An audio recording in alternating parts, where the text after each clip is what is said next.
Je vous remercie infiniment pour ces mots de présentation, pour ce petit film et pour ce prix, ce mot de courage moral. Cette expression m'intimide, je ne sais pas si je la mérite. Je suis né en 1949, quelques années donc après la guerre, et comme tous les gens de ma génération, je me suis demandé qu'est-ce que j'aurais fait? Aurais-je eu le courage d'entrer dans la résistance? Et à cette question, je n'aurai jamais de réponse parce que, fort heureusement, je vis dans un pays démocratique et la seule force à laquelle je me heurte, c'est celle du politiquement correct. Cela me vaut de vivre des moments pénibles, mais pour ce qui est du vrai courage, celui-là, je ne l'ai jamais mis à l'épreuve et je ne sais donc pas de quoi je suis capable. Voilà pourquoi je vous remercie de ce prix, mais j'ai du mal à m'attribuer le mot de courage à moi-même. Et maintenant, je voudrais vous dire 2 ou 3 choses. Le même mot d'identité est utilisé pour le « je » et pour le « nous », pour la subjectivité et pour l'appartenance. On parle d'identité personnelle et d'identité collective. C'est d'identité collective que je vous entretiendrai aujourd'hui, mais je le ferai en termes personnels. Non que j'aime me mettre particulièrement en avant, mais je crois cette expérience instructive. Premier constat, j'ai 2 nous, chevillés au corps. Je m'affirme avec la même ferveur, juif et français. Deuxième constat, cette dualité affichée et récente. Je me suis senti juif avant de découvrir et de défendre mon identité française. En 1950, Jacqueline Mény-Lamar écrivait « Après 13 ans d'hitlérisme, après 4 ans d'occupation nazie en France, après les camps, les wagons et les fours, il n'est plus un seul, croyant ou incroyant, perdu ou retrouvé, qui ne se souvienne qu'il est juif. La routine ou la négligence des uns, la honteuse ignorance des autres, l'intransigeance des premiers, le reniement des seconds, tout a fondu au destin d'Israël. » Lévinas, à peu près à la même époque, ne dit pas autre chose. Le recours de l'antisémitisme hitlérien au mythe racial a rappelé aux Juifs l'irrémissibilité de son être. Alors, irrémissibilité est un terme difficile à traduire. Si j'étais dans la cabine, je dirais sans doute unescapability. Enfant de rescapé, je ne pouvais pas passer ma judéité sous silence. Ce choix m'était interdit. Puisque tant des miens étaient morts en tant que juifs, je n'avais pas le droit de disparaître comme juif pour me fondre dans la masse ou pour jouir sans entrave de ma liberté de pur individu. J'étais juif donc, et en même temps, je ne l'étais pas. Parce que je n'avais pas été élevé dans l'étude et dans l'observance, et parce que nulle trace ne demeurait en moi du monde de la Yiddishkeit, d'où venait mon père, il n'y avait pas d'être dans mon « je suis ». Au moment même où je m'affirmais juif, je me demandais ce que cela pouvait bien vouloir dire. Je me retrouvais ainsi dans la situation admirablement décrite par Lévinas. S'interroger sur l'identité juive, c'est déjà l'avoir perdue. Mais c'est encore s'y tenir, sans quoi on éviterait l'interrogatoire. Entre ce déjà et cet encore se dessine la limite tendue comme une corde raide sur laquelle s'aventure et se risque le judaïsme des Juifs occidentaux. Je me tenais donc à cette limite insaisissable et je me disais qu'au moins, si je devais être brusquement renvoyé à ma judéité par l'antisémitisme, je ne serais pas pris au dépourvu. Je me trompais. Après la longue accalmie post-hitlérienne, l'antisémitisme a fait son grand retour sur la scène européenne. Mais rien ne se passe comme prévu. Le scénario de la haine déjoue tous les pronostics. Ce dont j'étais sûr, en effet, ce que 13 ans d'hitlérisme m'avaient appris, c'est que l'antisémitisme était la forme culminante du racisme. À travers l'extermination des Juifs, les nazis avaient tenté d'en finir avec l'idée que les hommes sont semblables et de remplacer cette idée par la hiérarchie des races. Or, un phénomène totalement inédit se produit sous nos yeux. L'extension démente du domaine du racisme. Raciste, la critique de l'islam. Raciste, l'interdiction du voile intégral dans l'espace public. Raciste, le féminisme universaliste blanc. Raciste, le journal Charlie Hebdo. Raciste, le sionisme et son incarnation, l'État d'Israël.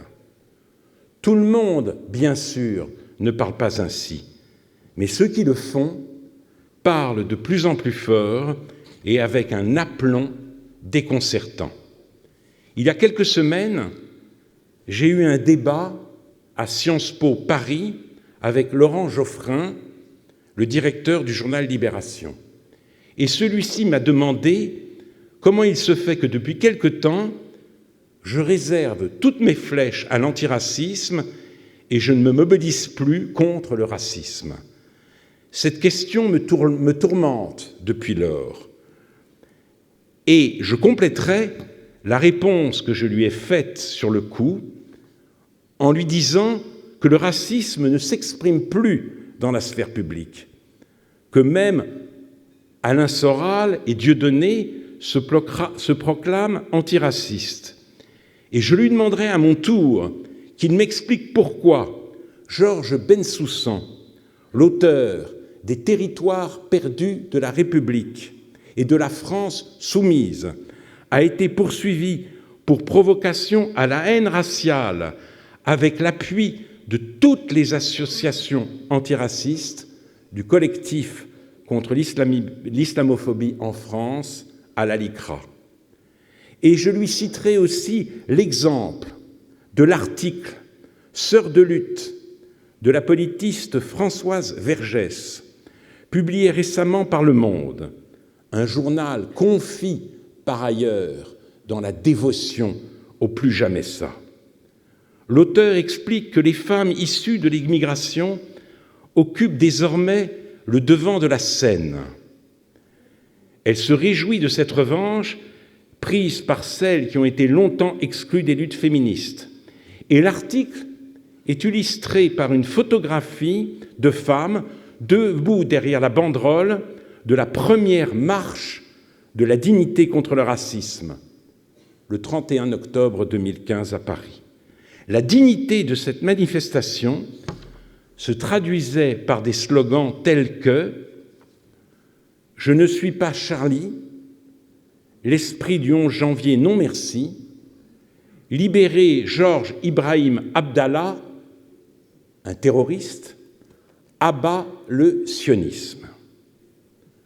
Ainsi, une nouvelle définition de l'identité juive m'est tombée dessus, sans que rien ne l'annonce. Être juif, c'est désormais s'exposer à se faire traiter de raciste et même à se faire tuer pour racisme. Le sionisme, qui en s'en souvient, visait à normaliser l'existence des Juifs, a fait naître ou renaître l'antisémitisme antiraciste. Mais Israël n'est pas seulement l'objet d'une haine inexpiable et qui rejaillit sur moi, qui rejaillit sur nous. Israël est aussi un sujet historique. Voilà pourquoi je suis amené à me battre sur deux fronts, c'est-à-dire à défendre le projet sioniste contre l'assimilation que Michel Foucault jugeait déjà ignominieuse du sionisme et du racisme, et contre l'annexion rampante de la Cisjordanie qui menace de désioniser Israël en rendant à terme les Juifs minoritaires dans leur propre pays. Voilà donc comment je suis juif.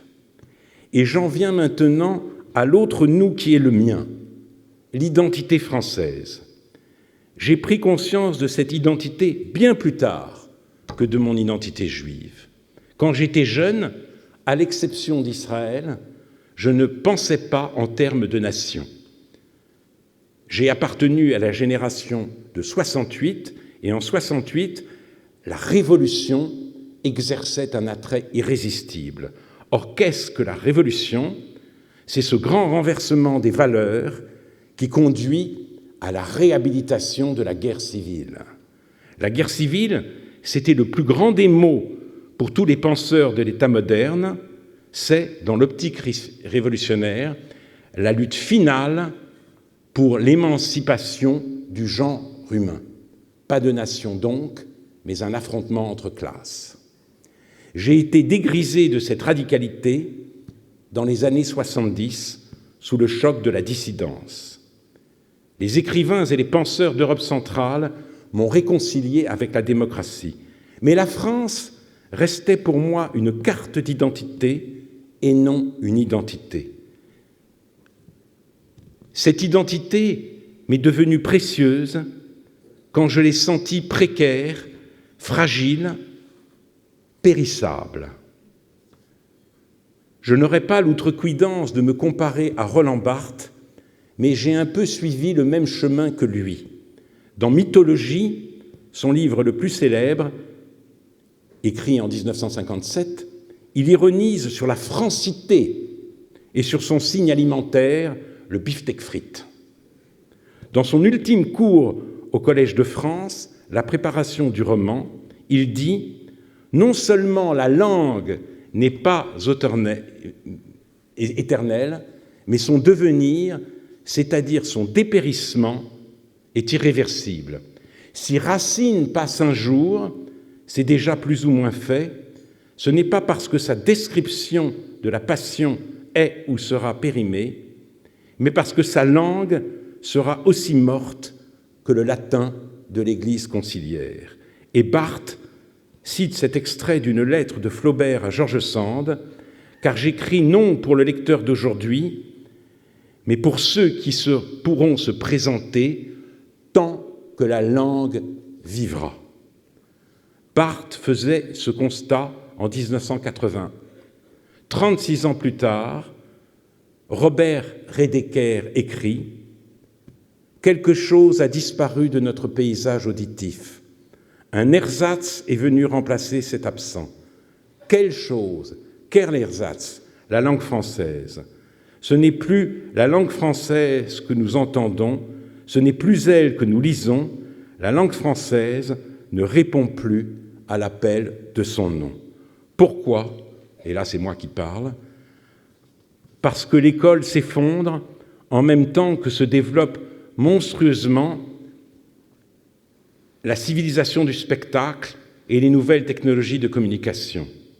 Je me suis déjà beaucoup exprimé sur les réformes scolaires qui sont menées depuis 50 ans par les gouvernements de droite et de gauche, et qui, pour ne pas favoriser les héritiers, ces enfants de la bourgeoisie ayant accès par droit de naissance à la culture, réduisent en enseignement notre grand héritage à la portion congrue.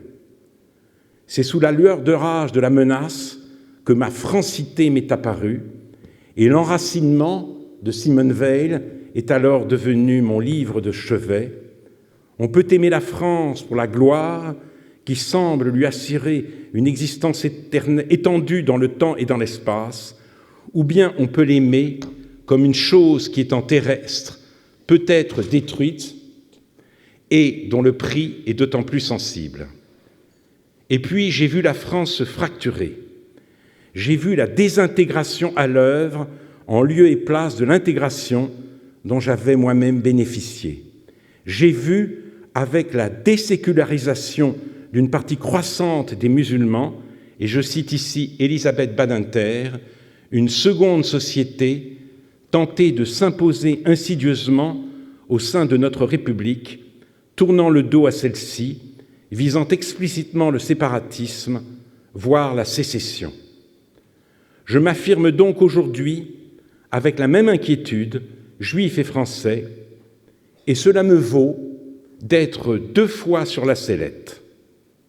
Ayant appris à la fin de l'année 2015 que le philosophe Alain Badiou, très célèbre au demeurant à l'étranger, et notamment sur les campus américains, que ce philosophe donc allait publier une adresse à la jeunesse sous le titre « La vraie vie », je l'ai invité à mon émission Réplique pour une conversation avec André Comte-Sponville. Il était déjà venu plusieurs fois. Merci beaucoup. Oui, c'est vrai, ça peut déranger un peu. Merci. Mettez-le comme ça. Très bien, merci beaucoup. Il était déjà venu plusieurs fois. Nous avions à notre actif un livre d'entretien sans concession, l'explication. D'où ma stupeur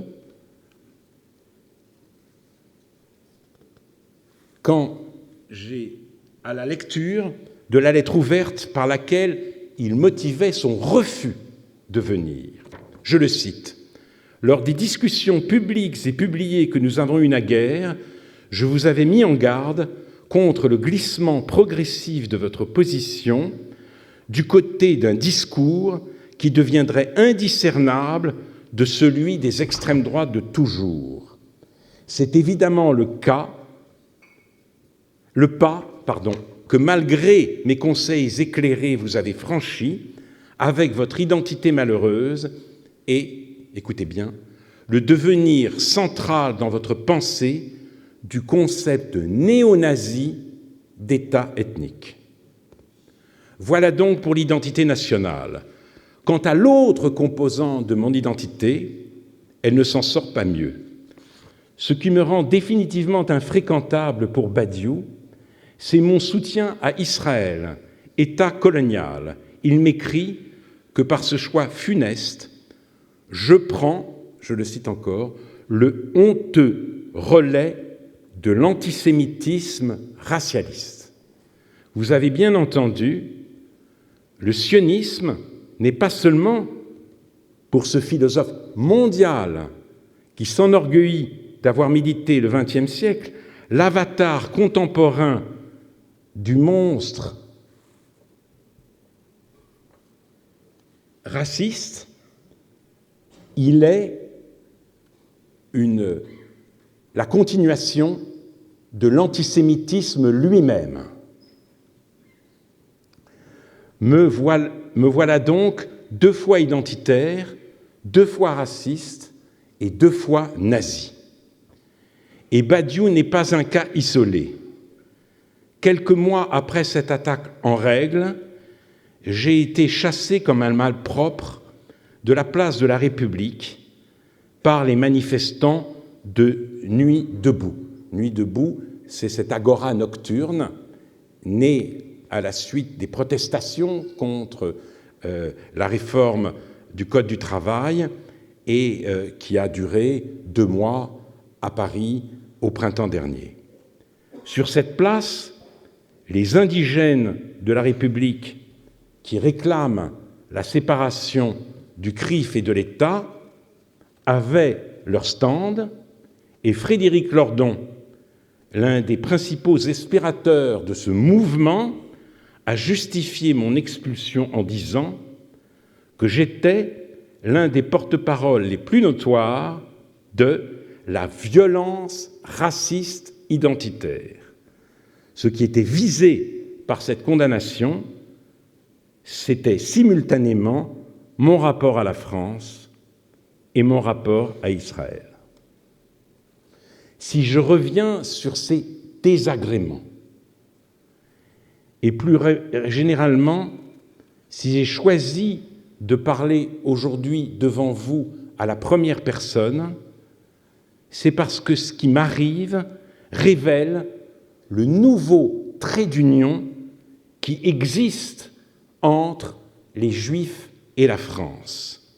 Le premier franco-judaïsme faisait de 1789 une seconde sortie d'Égypte et il célébrait la convergence de l'idéal républicain et du message biblique. La révolution, disait James Darmesteter, met fin à l'histoire matérielle du peuple juif, ouvre une ère nouvelle et étrange de l'histoire de sa pensée. Pour la première fois, cette pensée se trouve en accord et non plus en lutte avec la conscience de l'humanité. En France, observait-il, il se construit une société que le judaïsme a toujours appelée de ses vœux. Le langage de Jérusalem est celui du monde moderne. Cet optimisme historique n'a pas survécu à la Shoah, comme l'ont fait valoir Jacqueline Mény-Lamar et Emmanuel Lévinas. Nous ne pouvons plus dire que nous vivons l'époque des accomplissements messianiques, ni que la France en est la terre d'élection. Mais une autre intrigue se noue. Dans les quartiers dits sensibles, les Juifs et les Gaulois sont désignés comme les coupables de tous les maux. Et loin de trouver à redire à ce double ressentiment, la frange la plus active, la plus agressive et aussi la plus intellectuelle de l'antiracisme le reprend à son compte. L'identité juive et l'identité française se retrouvent dans le même bateau. Ce bateau, cette galère, c'est notre franco-judaïsme. Non plus promesse exaltante, mais détresse partagée. Nous en sommes là. Merci.